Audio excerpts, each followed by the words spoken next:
আসসালামু আলাইকুম। নবম শ্রেণীর প্রিয় শিক্ষার্থীবৃন্দ, তোমাদের 14তম সপ্তাহের অর্থনীতির যে অ্যাসাইনমেন্ট ইকোনমিক্স, সেই অ্যাসাইনমেন্টের যে এখানে তোমাদের অ্যাসাইনমেন্ট দেওয়া হয়েছে, সেই অ্যাসাইনমেন্টের উত্তর এবং অ্যাসাইনমেন্টের যে প্রশ্ন, সেই প্রশ্ন নিয়ে আলোচনা করব। প্রিয় শিক্ষার্থীবৃন্দ, তোমাদের যে অর্থনীতি ছাড়াও যে অন্যান্য গৃহস্থ বিজ্ঞান, তারপর হচ্ছে কৃষি শিক্ষা, তারপর হচ্ছে জীববিজ্ঞান, মানে সমস্ত অ্যাসাইনমেন্টের আনসার আমি এখানে দিয়ে দিয়েছি। এখানে অলরেডি আমার চ্যানেলে দেওয়া আছে, তোমরা সেখান থেকে দেখে নেবা। 14 সপ্তাহের, 12 সপ্তাহের, 13 সপ্তাহের, সব সপ্তাহের অ্যাসাইনমেন্ট দেওয়া আছে। তোমরা সেখান থেকে প্লে লিস্টের থেকে দেখে নেবা, অথবা ভিডিও ডেসক্রিপশন পড়ে ক্লিক করলে তোমরা পেয়ে যাবা। প্রিয় শিক্ষার্থীবৃন্দ, তো এখন আগে আগে আমরা কোয়েশ্চেন নিয়ে আলোচনা করবো, তারপর আমরা অ্যান্সারে চলে যাব। তো প্রিয় শিক্ষার্থীবৃন্দ, এখানে অর্থনীতি যে তোমাদের অ্যাসাইনমেন্ট দেওয়া হয়েছে, তা হচ্ছে অর্থনীতি পরিভাষায় সম্পদ একটি নির্দিষ্ট বৈশিষ্ট্য ধারণার সমন্বয়ে গঠিত। এ সম্পর্কে 200 শব্দের মধ্যে একটি প্রতিবেদন লিখতে হবে। প্রিয় শিক্ষার্থীবৃন্দ, আমাদের এই অ্যান্সারটা তৈরি করার জন্য বা এই অ্যান্সারটা লেখার জন্য তোমরা যে অ্যাসাইনমেন্টটা লিখবে, সেই অ্যাসাইনমেন্টটার জন্য তোমাদের এখানে 200 শব্দের ভিতরে একটি প্রতিবেদন তৈরি করতে হবে। এবং তোমাদের যে প্রতিবেদনের শিরোনাম হবে অর্থনীতি পরিভাষায় সম্পদ নির্দিষ্ট বৈশিষ্ট্য ধারণার সমন্বয়ে গঠিত। আর তোমাদের আরেকটা বিষয় মাথায় রাখতে হবে, তা হচ্ছে নির্দেশনাগুলা।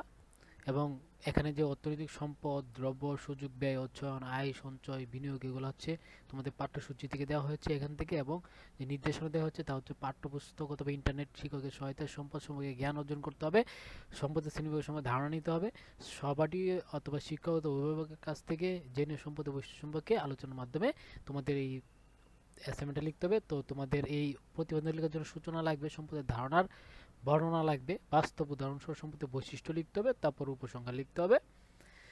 সো প্রিয় শিক্ষার্থীবৃন্দ, আমরা এখন উত্তরে চলে যাব। তো আমরা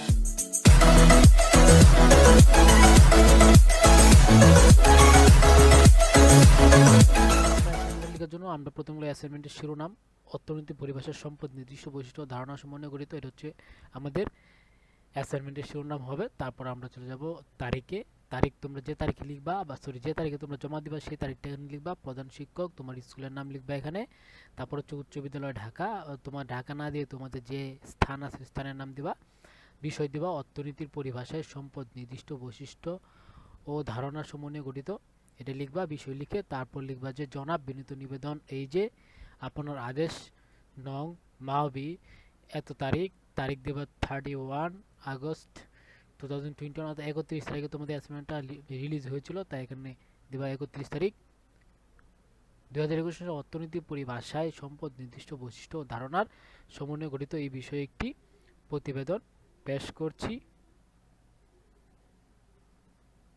লিখে তারপর তোমরা সূচনায় চলে যাবা। যে সাধারণত আমরা সম্পদ বলতে টাকা পয়সা বা বলতে পারি, সরি বলতে থাকি, জানি, বলে থাকি ধনী সাহেব অনেক টাকা পয়সার মালিক, তার অনেক সম্পদ, কিন্তু অর্থনীতির সম্পদ বলতে অর্থনীতির দ্রব্যকে বোঝায়।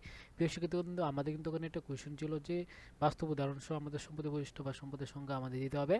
সো আমরা এখানে বাস্তব উদাহরণ সহ দিচ্ছি যে ধনী সাহেবের কি কিছু টাকা ছিল, তার অনেক সম্পদ, কিন্তু অর্থনীতির সম্পদ বলতে অর্থনৈতিক দ্রব্যকে বোঝায়। অর্থনীতিবিদ বিদ মদের দৃষ্টিতে সম্পদ হচ্ছে ওই সমস্ত দ্রব্যাদি যাদের বিনিময় মূল্য আছে, যেমন ঘরবাড়ি, টিভি, ফ্রিজ, জমি জামা ইত্যাদি বস্তুগত সম্পদ। অন্যদিকে ডাক্তারের সেবা, শিক্ষকের শিক্ষাদান ইত্যাদি অবস্তুগত সম্পদ। উপরের জিনিসগুলো পেতে আমাদের অর্থ ব্যয় করতে হয়, যা বিনিময় মূল্য হিসেবে পরিচিত। অর্থনীতিতে কোনো দ্রব্যকে সম্পদ বলে গণ্য হতে হলে এর 4টি বৈশিষ্ট্য অবশ্যই থাকতে হবে। তো আমাদের এখানে 8টা স্টেপ ছিল যে অর্থনীতির বৈশিষ্ট্যগুলো লিখতে হবে। এক হচ্ছে বস্তুগত সম্পদ, অন্যদিকে ডাক্তারের সেবা, শিক্ষকের শিক্ষাদান ইত্যাদি অবস্তুগত সম্পদ। উপরে জিনিসগুলো পেতে আমাদের অর্থ ব্যয় করতে হয়, যা বিনিময় মূল্য হিসেবে পরিচিত। অর্থনীতিতে কোনো দ্রব্যকে সম্পদ বলে গণ্য করতে হলে তার 4টি বৈশিষ্ট্য থাকতে হবে। এই যে 4টি বৈশিষ্ট্য, তো এক হচ্ছে উপযোগী। প্রিয় শিক্ষার্থী বন্ধু, এখানে আমরা একটা লেখা দুইবার লিখছি, সো এই লেখাটা তোমরা লিখবা না, এখান থেকে উপযোগী থেকে শুরু করবা। বৈশিষ্ট্যগুলো হচ্ছে উপযোগী, 2 হচ্ছে অপ্রাচুর্যতা, 3 হচ্ছে হস্তান্তরযোগ্যতা, 4 হচ্ছে বাহ্যিকতা। 1 উপযোগী, উপযোগ হচ্ছে মানুষের অভাব পূরণের ক্ষমতা। কোনো দ্রব্যের উপযোগ না থাকলে কেউ সেই দ্রব্যের আকাঙ্ক্ষা করবে না এবং সেই দ্রব্যের পরিবর্তে অর্থ ব্যয় করতে চাইবে না। সুতরাং সম্পদের উপযোগ বা অভাব পূরণের ক্ষমতা থাকতে হবে। অপ্রাচুর্যতা, কোনো দ্রব্যের উপযোগ থাকলে যে মানুষ অর্থ ব্যয় করতে উৎসাহিত হবে এমন কোনো কথা নেই। যেমন বাতাস, নদীর পানি, সূর্যের আলোর উপযোগ আছে, কিন্তু এসবের যোগান অসীম হওয়ায় এদের বিনিময় মূল্য নেই। অর্থাৎ কোনো দ্রব্য সম্পদ হতে হলে তার চাহিদার তুলনায় যোগান কম থাকতে হবে।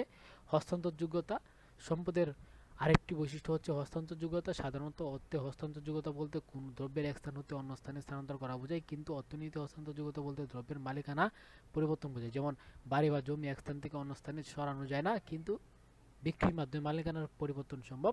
তাই বাড়ি বা জমি হচ্ছে এক ধরনের সম্পদ। বাহ্যিকতা অর্থনৈতিক দ্রব্য বা সম্পদ হতে হলে সেসব দ্রব্যের বাহ্যিকতা বা বাহ্যিক অস্তিত্ব থাকতে হবে, যেমন ঘরবাড়ি, আসবাবপত্র, ডাক্তারের সেবা ইত্যাদি, কিন্তু মানুষের আত্মনিহিত গুণ সম্পদ নয়, যেমন কবির প্রতিভা, মায়ের স্নেহ মমতা, ডাক্তারের দক্ষতা ইত্যাদি হচ্ছে সম্পদ। এগুলো কি সম্পদ নয়? তো আমাদের প্রিয় শিক্ষার্থীবৃন্দ, আমাদের যে অ্যাসাইনমেন্টটা ছিল বা আমাদের যে যে বিষয় বা উপর থেকে বা যে বিষয়গুলোর উপর লক্ষ্য রেখে অ্যাসাইনমেন্ট তৈরি করতে বলা হয়েছিল সেই বিষয়গুলোর উপর লক্ষ্য রেখে আমি অ্যাসাইনমেন্ট তৈরি করেছি। প্রিয় শিক্ষার্থীবৃন্দ, তোমাদের এখানে অ্যাসাইনমেন্টে সম্পূর্ণ নাম্বার পাওয়ার এবং সম্পূর্ণ নাম্বার পাওয়া আশা করতেছি, কোনো এখানে ত্রুটি নেই। তো সম্পদের শ্রেণীবিভাগ, সম্পদ কত ধরনের তা হতে পারে জানতে হলে কিসের ভিত্তিতে সম্পদের শ্রেণীবিভাগ করা হয়েছে তা জানতে হবে। সাধারণত উৎস বা উৎপত্তি হতে সম্পদ তিন ভাগে ভাগ করা যায়: প্রাকৃতিক সম্পদ, দুই হচ্ছে মানবিক সম্পদ, তিন হচ্ছে মনুষ্য সৃষ্ট সম্পদ। প্রাকৃতিক সম্পদ প্রকৃতির কাছ থেকে স্বাভাবিকভাবে যে সম্পদ বা যেসব দ্রব্য পাওয়া যায় তাকে প্রাকৃতিক সম্পদ বলে, যেমন ভূমি, পানি, জলবায়ু, গাছপালা, নদ নদী, খনিজ সম্পদ ইত্যাদি। আবার মানবিক সম্পদ মানুষের মানবীয় বা ভিতরের গুণাবলীকে মানবিক সম্পদ বলা হয়, যেমন স্বাস্থ্য, উদ্যম, বুদ্ধি, দক্ষতা, সততা ইত্যাদি। তবে এগুলোর হস্তান্তরযোগ্যতা এবং বাহ্যিক সত্তা নেই বলে অর্থনীতিতে এদের সম্পদ বলা হয় না। তিন হচ্ছে মনুষ্য সৃষ্ট সম্পদ। মনুষ্য সৃষ্ট সম্পদ হচ্ছে সেই সম্পদ যা প্রাকৃতিক সম্পদ ও মানবিক সম্পদ কাজে লাগিয়ে মানুষ সৃষ্টি করে, যেমন ঘরবাড়ি, যন্ত্রপাতি, রাস্তাঘাট ইত্যাদি, শিক্ষা প্রতিষ্ঠান, হাসপাতাল ইত্যাদি। তারপর হচ্ছে আমরা চলে যাব মালিকানার দিক হতে। সম্পদকে আবার চার ভাগে ভাগ করা যায়: ব্যক্তিগত সম্পদ, তারপর হচ্ছে সমষ্টিগত সম্পদ, তারপর হচ্ছে জাতীয় সম্পদ, তারপর হচ্ছে আন্তর্জাতিক সম্পদ।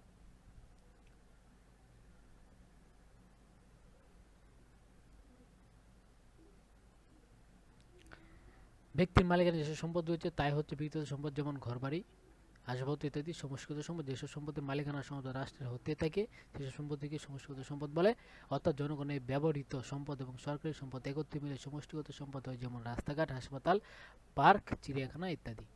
জাতীয় সম্পদ মূলত ব্যক্তিগত ও সমষ্টিগত সম্পদের সংমিশ্রণ সৃষ্ট, যেমন জনগণের সুনাম, কারিগরি সম্পদ, খনিজ সম্পদ ইত্যাদি জাতীয় সম্পদের অন্তর্ভুক্ত। যার আন্তর্জাতিক সম্পদ হচ্ছে সেই সম্পদ যার মালিকানা ব্যক্তি কিংবা রাষ্ট্রের নয়, বরং পৃথিবীর সব দেশ তথা তা ভোগ করতে পারে, যেমন সাগর, মহাসাগর, বৈজ্ঞানিক আবিষ্কার ইত্যাদি। জাতীয় অর্থনীতির পাঠের প্রয়োজনীয়তা আমাদের জানতে হবে। এটি দেশের উন্নয়নের সাথে অর্থনীতি সম্পৃক্ত। মুদ্রা ও ব্যাংক ব্যবস্থা, শিল্পের উন্নয়ন, বাণিজ্যের প্রসার, যাতায়াত ব্যবস্থা, পরিবহন ও যোগাযোগ ব্যবস্থা, বাজেট ইত্যাদি সবকিছুর জন্য অর্থনীতির জ্ঞান থাকা একান্ত প্রয়োজন। প্রিয় শিক্ষার্থীবৃন্দ, এই প্রসঙ্গে তোমাদেরকে একটা কথা বলে রাখি, তা হচ্ছে দেখো এখানে আমি সবকিছু পরে বলে দিচ্ছি বলে এখানে প্রায় মনে হচ্ছে অনেক বড়, কিন্তু আসলে জিনিসটা অনেক উত্তরটা এত বড় না। 200 ওয়ার্ডের ভিতরে আমি তৈরি করেছি। সো তোমরা রিল্যাক্সে লিখতে পারবা, কোনো সমস্যা নাই। তো প্রয়োজন, অর্থনীতি পাঠের প্রয়োজনীয়তা এক্ষেত্রে অনস্বীকার্য আমরা বলতে পারি। এখন বিষয় হচ্ছে কি, আমাদের অ্যাসাইনমেন্টটা শেষ করতে হবে। তো প্রতিবেদকের নাম ও ঠিকানা দিয়ে শেষ করবো আমরা। প্রতিবেদকের নাম ও ঠিকানা, নবম শ্রেণী, বিভাগ হচ্ছে মানবিক, রুল হচ্ছে তোমার রুলটা দিয়ে দিবা, তোমার স্কুলের নাম দিবা, প্রতিবেদনের তারিখ অর্থাৎ যেদিন তুমি বা যখন লিখবা তখনের তারিখ দিবা, প্রতিবেদনের সময় দিবা, যখন তোমার যে লিখতেছো সে একটা সময় দিয়ে দিবা। এটা তো সময় দিলে হবে, কোনো প্রবলেম নেই, এগুলো কোনো দিতে দিতে না। তবে তোমার যে প্রথমে যে তারিখটা আছে এই তারিখটা তোমার অবশ্যই যে তারিখে তোমার এখানে তারিখটা দিতে হবে, এই তারিখটা দিতে হবে যে তারিখে তোমার অ্যাসাইনমেন্টটা জমা দেওয়া হয়েছে সেই তারিখে। সো যে তারিখে তোমাদের অ্যাসাইনমেন্ট অর্থাৎ 31 দিবা, এখানে 31 তারিখ দিবা, দিয়ে তারপর অ্যাসাইনমেন্টটা লিখবা। তো প্রিয় শিক্ষার্থীবৃন্দ, আশা করতেছি তোমরা অ্যাসাইনমেন্টের আনসারটা বুঝতে পেরেছো। আর তো যদি তোমাদের কোনো বুঝতে অসুবিধা হয় বা কোনো প্রবলেম থাকে তাহলে অবশ্যই কমেন্ট বক্সে কমেন্টস করে জানাবা। আর তোমাদের কাছে একটা আকুল আবেদন থাকবে, তোমরা আমার চ্যানেলটা সাবস্ক্রাইব করে দিবা এবং তোমরা নোটিফিকেশন বেল আইকনে প্রেস করে দিবা, যেন তোমাদের পরবর্তী অ্যান্সারগুলো সবার আগে পাওয়ার জন্য।